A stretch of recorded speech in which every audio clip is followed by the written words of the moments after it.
Hey everybody, Patton here. We're going to take a look at some more information on the Turbografix 16 Mini. If you need a refresher, the system's coming out in less than 2 months, March 19th, 2020. It's going to retail at $100. It can be found on Amazon. It's going to come with 57 games and 1 controller. All that information has been put out already, but what we haven't seen is a really in-depth look at the menu yet. And I found a video online by Fossil Arcade. All credit goes to them. Everything I pulled came from their video. None of this is my personal content. But I will leave a link to their video in my description so you can go check it out for yourself and see it in action.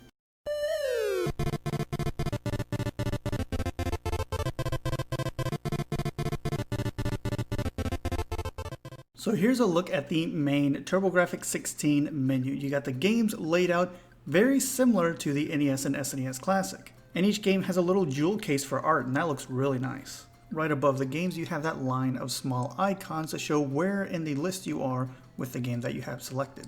To the right of the game title, you can see if the game is a regular Turbografix 16 game or the CD version. Below the title, you can see the 4 icons for your save states. The icons at the bottom change if you have a save state present in one of the 4 slots, and the number of players for that game selected. You can have 1, 2, 3, or 5 players. At the very bottom of the screen, you have the controls. The left and right buttons will allow you to select your game. The down button will access the options. Hitting the run or the 1 button will start your game. Then you have a little PC Engine Mini with a wrench for your settings, the sort options, and the option to turn your system to the PC Engine side. The PC Engine menu functions exactly the same as the Turbografix 16 side.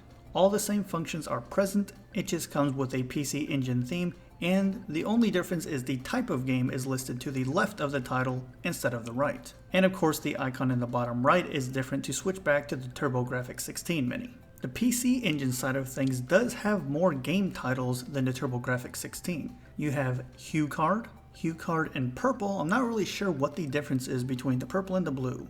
Namcot, Arcade CD-ROM, and Super CD-ROM. The background music is different whether you're on the Turbografix 16 side or the PC Engine side.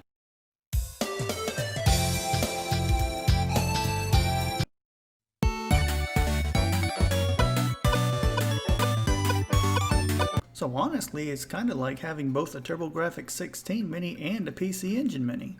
The 3 sorting options are alphabetical, by game format, and by release date.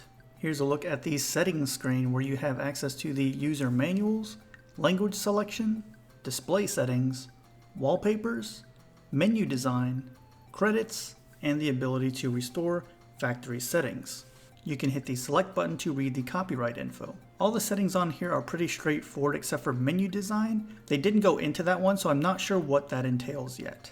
Next we have the display settings. It looks like there's a total of 5. The first setting appears to be 4:3. The second one looks like 4:3 but kind of scaled upward to fit the top and the bottom of the screen. That third option looks to be 1:1 or maybe pixel perfect mode. Then we have stretched widescreen. And that last option is actually interesting. The Turbografix 16 and the PC Engine had a handheld and it played the same games as the regular system, so it's as if you had a Game Boy that played NES cartridges. And this was really the only display they showed off. And it does have a different border if you're on the Turbografix side or the PC Engine side. You've got the Turbo Express and the PC Engine GT. I'm gonna be honest, I'm not really into whatever filter they put in front of the screen for this thing. I understand they're trying to go for the original look, but with the screen being so small already, that really fades out a lot of what you can see, so I'm not really digging it. Also, because M2 is responsible for the software in the system,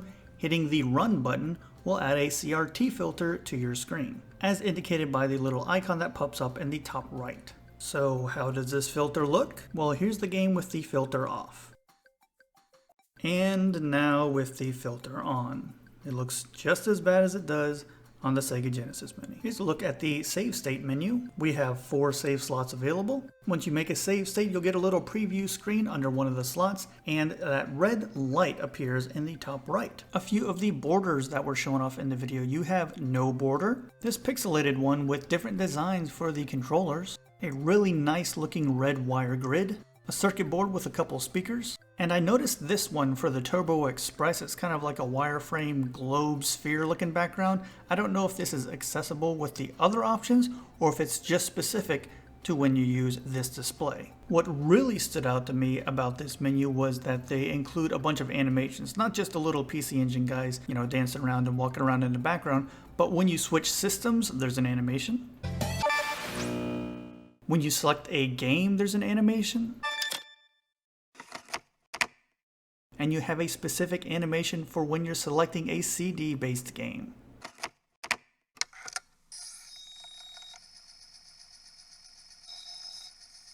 And the PC Engine side has its own animation for the CDs as well.